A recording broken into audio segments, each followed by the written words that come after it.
Christelle, il s'agit effectivement d'une photographie faisant vraisemblablement partie de la collection de Isaac Léon et Moïse Lévy, qui étaient éditeurs à Paris, mais qui parcouraient le Maghreb en photographiant ou achetant des clichés déjà existants.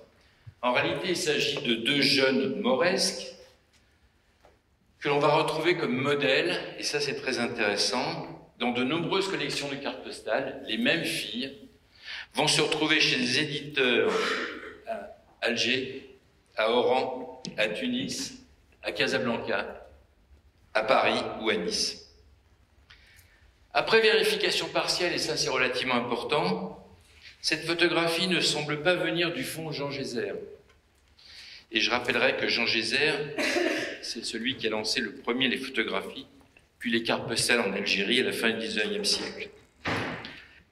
Dès le début du XVIIIe siècle, les poncifs orientalistes en Europe occidentale vont construire effectivement un monde fantasmé de femmes. Et la thématique majeure étant le harem et ses femmes, qui seraient toujours dénudées et consentantes. Les photographies de nus de Jean Gézère étaient prises dans des studios avec des modèles rétribués, comme ceux présentés ici.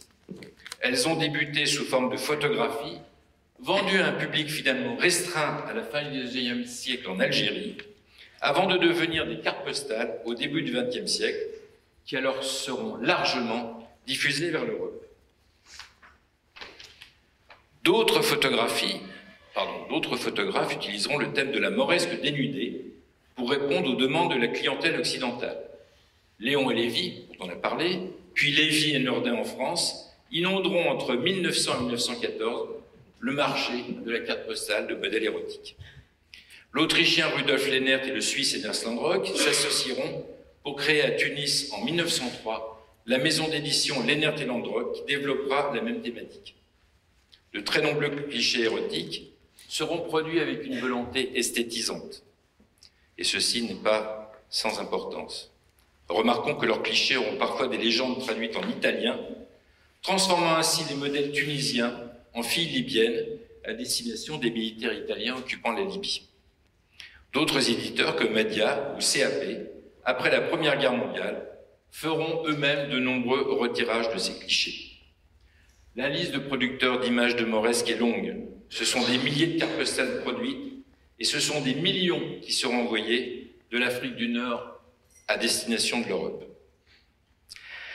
Le mort, alors pourquoi la mauresque? Le mort existait bien à Alger avant la conquête de l'Algérie, mais pas la mauresque. Elle fut créée au cours de la colonisation pour constituer le harem colonial, lieu consacré aux fantasmes, pâle réplique des harems orientaux, censés être situés à l'intérieur des habitations, alors que dans l'espace public, les femmes demeurent voilées. En effet, nous savons tous que les filles et les femmes croisées dans la rue en Afrique du Nord auraient des corps dissimulés au regard d'autrui, de par leur religion, qui les rendrait prisonnières de l'homme. Les cartes postales érotiques ne soulignent pas la différence religieuse, mais l'érotisme de la différence. L'imaginaire mauresque privilégie pour l'occidental l'érotisme sur la religion.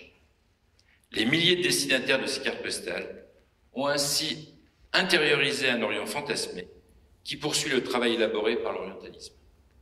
Ainsi la sensation d'initiation à l'Orient qui passerait par les femmes.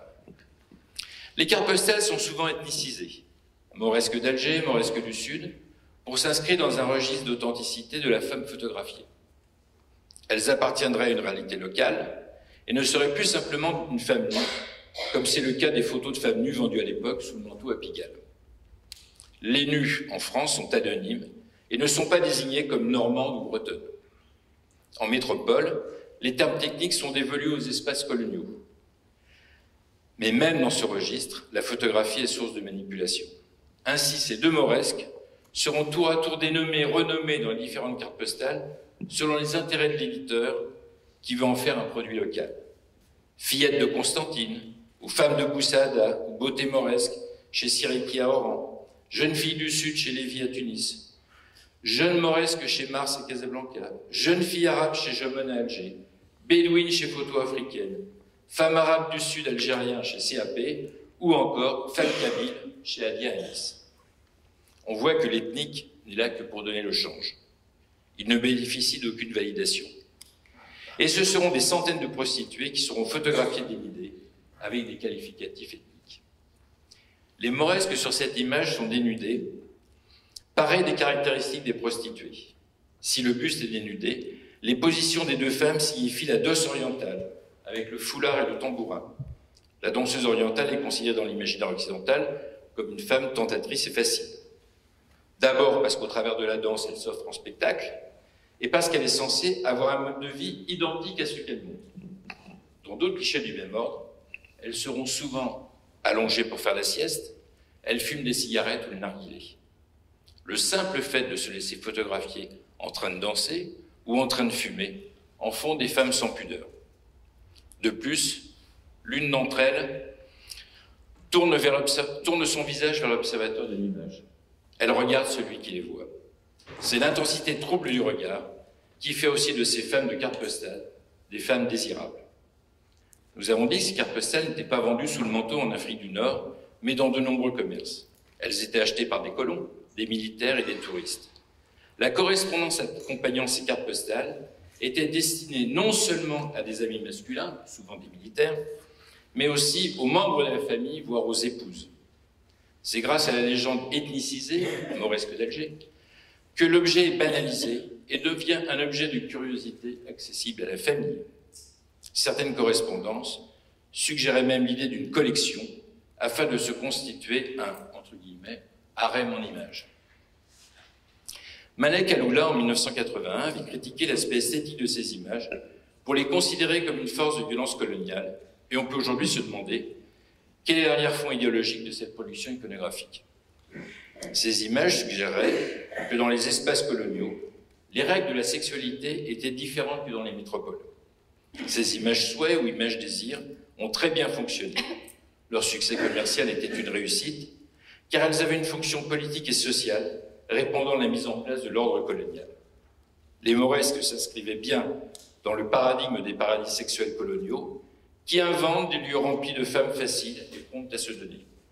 Un clin d'œil aux hommes de la métropole, en quête de découverte et d'aventure. C'est cet imaginaire qui a servi hier de terreau à la domination coloniale, comme il sert aujourd'hui sa forme moderne, le tourisme sexuel.